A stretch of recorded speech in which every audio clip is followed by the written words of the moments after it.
सुरू केलं का? हिंगोली लोकसभेच्या जागेवरून महायुतीत रस्सीखेच पाहायला मिळत असताना संतोष बांगर यांच्या भूमिकेकडे संपूर्ण महाराष्ट्राचं लक्ष लागले। आपल्यासोबत बोलण्यासाठी आता आहेत संतोष बांगर। दादा, काय सांगाल?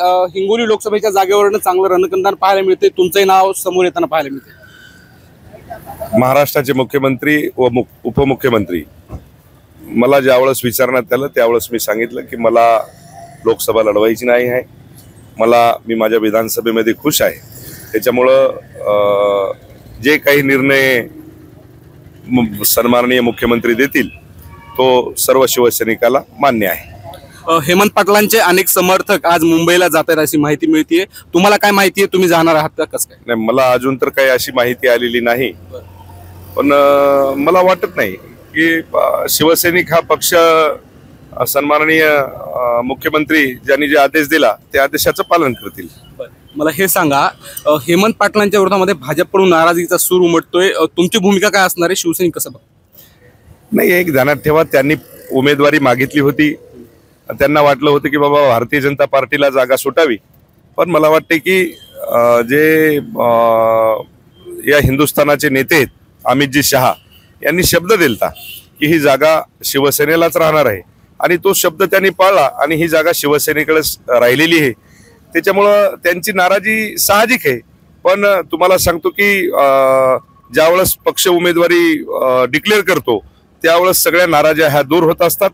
या देशाचे पंतप्रधान नरेंद्रभाई मोदीसाठी हे सर्व शिवसेना, भारतीय जनता पार्टी, राष्ट्रवादीच्या सर्व अधिकृत संघटना ह्या शिवसेनेचं काम करणार आहेत। बरं, मग आता हेमंत पाटलांच्या उमेदवारीवर आक्षेप घेतला जातोय, मग तुम्ही हेमंत पाटलांचं समर्थन करणार की काय? मी पक्षाचं समर्थन करणारा माणूस आहे।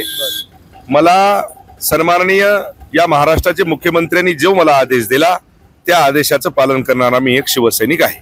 बरं, मग आता भाजप नाराज दिसतंय, तुम्ही मनधरणी करतायत का? कसं? अजिबात नाराज नाहीच।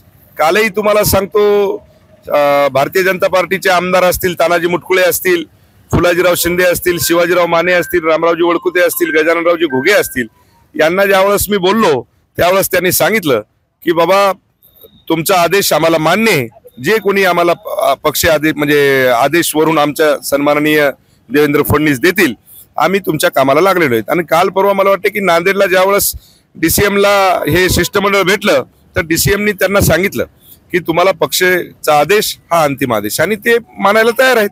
एक शेवटचा प्रश्न घेतो, मला हे सांगा, आता हिंगोली लोकसभेसाठी कोण उमेदवार आहेत असं तुम्हाला वाटतं? तुम्ही पक्षाकडे कोणाची शिफारस केली काय?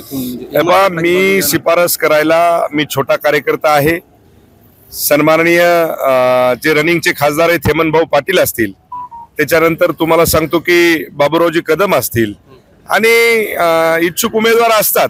त्याच्यामध्ये जे पक्षाला समजतं, पक्षाला कळतं, सर्वेनुसार तुम्हाला सांगतो की उमेदवारी ते, आणि मला वाटतं की उमेदवारी जाहीर झालेली आहे, त्याच्यामुळं याच्यामध्ये फेरबदल काय होऊ शकतं हे पक्ष श्रेष्ठी करेल। तर हे होते शिवसेना आमदार संतोष बांगर। या उमेदवारीमध्ये काय फेरबदल होऊ शकतात ते पक्षश्रेष्ठी ठरवतील अशी माहिती त्यांनी माझ्याशी बोलताना दिली आहे। कॅमेरापर्सन आकाशसह माधव दिपके, ABP माझा, हिंगोली। ABP माझा, उघडा डोळे बघा नीट।